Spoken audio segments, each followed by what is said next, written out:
ഇത് പച്ചമുളക്, കുരുമുളക്, മല്ലിയില, കറിവേപ്പില, ഉപ്പ്, 1 ടീസ്പൂൺ മല്ലിപ്പൊടി, പിന്നെ ചാറ്റ് മസാല പോലെ അത്, പിന്നെ മാഗി ക്യൂബിൻ്റെ പകുതി, അതാണ് ഇത്.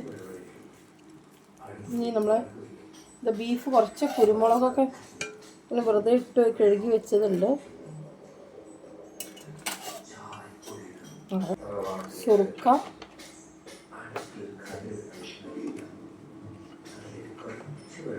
ഒരല്പം ഓയിൽ, ബസ്.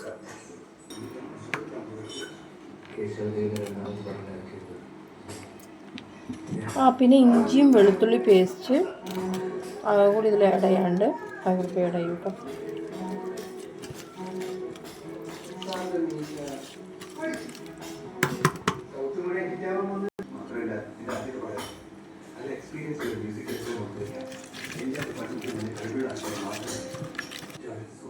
ഇവിടെ നല്ല ക്ലീൻ ആയിട്ടുള്ള സ്ഥലമാണ്.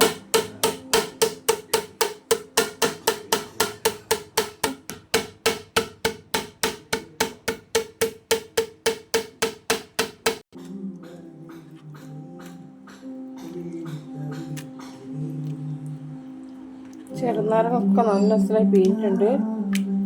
പുറമെ സുർക്ക തൈരൊക്കെ അതുകൊണ്ട് കേട്ടോ.